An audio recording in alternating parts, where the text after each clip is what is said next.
il a repris la main visiblement bon voilà. Même si ñu ngi xaar ba fan parce que aussi am na lu fi jot a jaar sénégalais yi fàtte wuñ ko mooy keroog bi mu jëlee décret ne waa assemblée nationale premier ministre dina ñëw def ci déclaration de politique générale le 13. Waaw Ousmane Sonko génn ne député yi doon waxi motion de censure le 12 di ngeen tal leneen.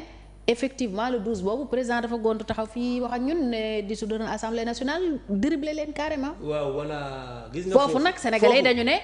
kon li Ousmane Sonko bëgg mooy. am ci réew mi voilà gis nga foofu nag foofu laa jëkk a waxee mais waxuma ci fii piti.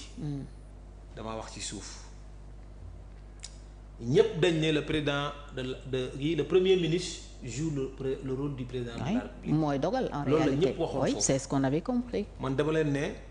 nañu fexe ba rupture am séparation pouvoir am le premier ministre n'est pas une institution constitutionnelle mënul jóg ne député yi balaa lii loolu waxoon naa ko mais ci suuf laa ko waxoon yëkkatiwuma ko comprendre nga foofu joomaay bi nga gisee muy wax dafa gêné wu man joomaay xam naa ko mën naa ko lire dafay gêné wu dafa taxaw naan sénégalais yi boo leen gisee may dissoudre assemblée nekkul sax. duperie li ma leen waxoon. c'est pas une duperie. waaw li ma leen waxoon ndax nii xoolal. te loolu en communication comprendre nga ko. ndeysaan foofu dafa juum foofu ba xam ne juum na maanaam foofu dafa xam ne juum na. dafa excusé wu sax boo xoolee. te pourtant c'est un chef daal bu leen nekk yaakaar na li ma leen waxoon waaw def na nii après wax ni mu nuancé affaire boobu noonu. daf ma man fu ma toog daf ma métti après parce que. pour yow foofu lan moo xew lu wax loon mu génne foofu noonu mu ngi doon xale mu ngi doog a agsi pouvoir am na benn coloré bu mu doon sàmm. ok am na coloré bu mu doon sàmm te état kenn du sàmm coloré état lu mu wax loolu ngay appliqué. kon période boobu on peut considérer que Sonko moo doon wax muy def. non période boobu noonu mu ngi doon xool coloré bu bëri. li neex Ousmane Sonko maanaam am na lu ko daloon quoi le fait que ñu bàyyi ñëpp tànn ko. loolu Diomaye da ko yenu de pouvoir bu diis la. moo tax bëggul dara ci digganteem ak Sonko Diomaye ñaanul yàlla am problème ak Sonko. billaay wala ñaanu ko yàlla. ñun ñii ñaanuñu yàlla Diomaye am problème ak Sonko parce que ñun suñu tiitar mooy Diomaye ak Sonko ànd.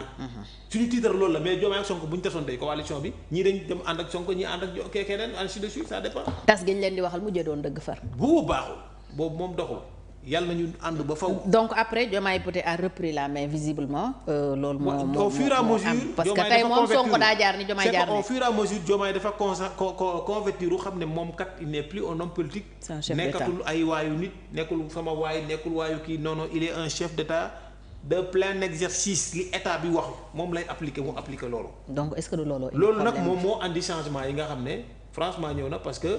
xam na Sonko bëgg na peut-être boo Diomaye mu wuyu message ko mu wuyu WhatsApp ko mu wuyu ainsi de suite loolu mënatul nekk. mënatul ne. Diomaye est injoignable. non c'est pas non un président injoignable foo koy déggee. pour moom il y a un ensemble de protocoles à respecter. moo tax pour tous les citoyens xoolal il y a pas d'exception au palais. ah même pour Ousmane Sonko. ah kan mooy kan c'est un Sénégalais. waaw dégg nañ yenn mooy premier ministre dafa am priorité. oui état dafa am priorité. état dafa am priorité. ambulance. am na droit def sax sens interdit. ambulance te man bu ma ko defoon dañ may jàpp ambulance kenn du ko arrêté man dañ may arrêté. ok alors am na privilège yoo xam ne premier ministre am na ko parce que c'est l'ouvrier du gouvernement. moom mooy liggéeyal président foofu. président assemblée am na ay priorité c'est une institution El Malick Ndiaye. Amadou Ba c'est un président de la République nee naa nii laa def. oui c'est le premier vice-président de l'Assemblée nationale bu Diomaye voyagé. El Malick dem France le président de la République du Sénégal c'est Amadou Ba loolu da ko war a xam di dem ci fi mu war a dem di bàyyi télé yi di dem ci yooyu noonu non di xuloo foofu noonu c'est un président de la République dafa war a def loolu ci boppam yaa ngi dégg. mais alors maintenant privilège yooyu am pour nga gis président wala nga waxtaan ak président ça ne veut pas dire que il y a un super sénégalais qui quand Diomaye parlait d'un ministre fort un premier ministre super fort c'est des pouvoirs du premier ministre maanaam pour moom ci boppam mu am ay pouvoirs yoo xam ne dina xeexal sénégalais yi yéen ñii dootuñ ko mën a pourtant Diomaye wax na def na Diomaye deful Diomaye def na ah mais je veux des ministres forts je veux un premier ministre super fort ba président toog ne la sama photo bi sax bu mu ko lor ñi na ko xool bu baax.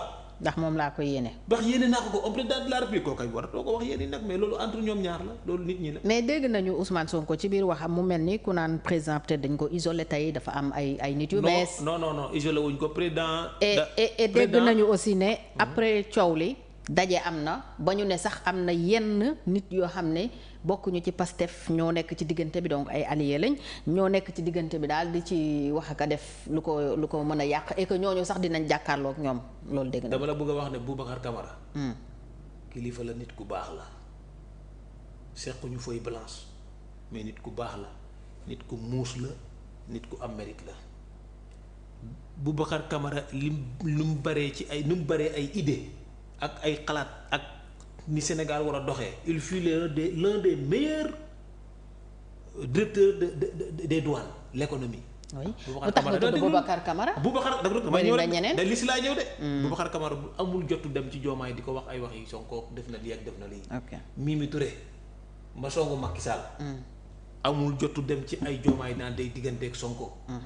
le professeur Mary Teuw Niane l'excellent mathématicien du moom mooy dem ci Diomaye di wax c'est un ensemble palais dafa am palais institution la dafa am nu muy doxee président buy génn palais sax tànk yi mu war a compter gars yi dañ koy compter bind président def na 10 pieds balaa moo jot otom bi bu duggee ci oto bi heure bi ñu ko tëj dañ koy bind oto bi bu départ kilométrage gars yi dañ koy récupérer bu balaa moo départ bu ñëwaatee dañ koy xoolaat du amul kenn ku nekk un super sénégalais wala xarit président amul xarit c'est une institution à respecter à valoriser à préserver à défendre loolu nekkul ne nga naam Diomaye Sonko xarit lañ parce que non c'est un chef d'État ce qui fait que quelles que soient les priorités kenn amul tey xanaa guerre amul chef d'état-major général des armées d'accord te président moo lay naan am nga droit def lii nga esquiver lii pour décision yi mën a gaaw. kon wax jooju teguwul fenn. wax jooju moom waxu ku daanu sareet la demul fenn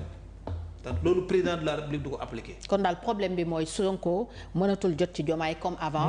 non Diomaye dafa décider damay jëm résumé. waaw Diomaye dafa décider jouer pleinement son rôle de chef de l'État.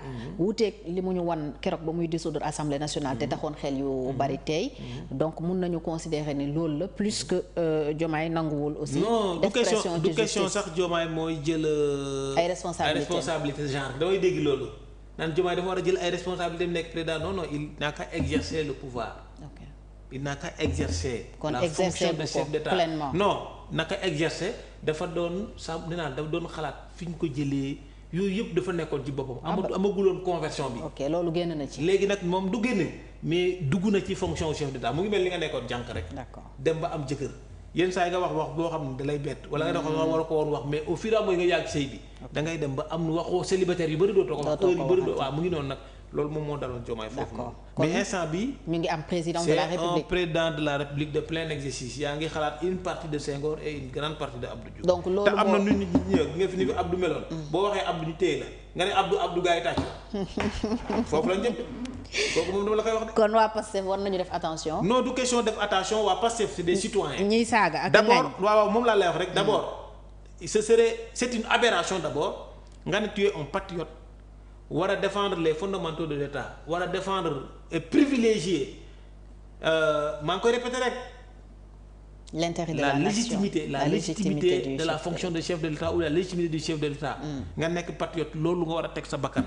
nga am fitu dem ci kooku di ko saaga ndaan parce que premier ministre wala kooku c'est une aberration nekkoo patriote y a rien de fait de toi un patriote te loolu procureur na ci jóg man damay ñaan de force wu procureur. kon force wu ma cybersécurité en conclusion waa cybersécurité dañ ci war a jóg. en conclusion Bouga page président nañ ci jóg. c'est le président de la République. pour tëj chapitre boobu donc mun nañu ne Diomaye nekkatul Sonko nekkatul Diomaye parce que yéen loolu ngeen ñu jaayoon aussi bi ngeen di non Diomaye moom mooy Sonko bi ñu bëggoon def président dem ba mu am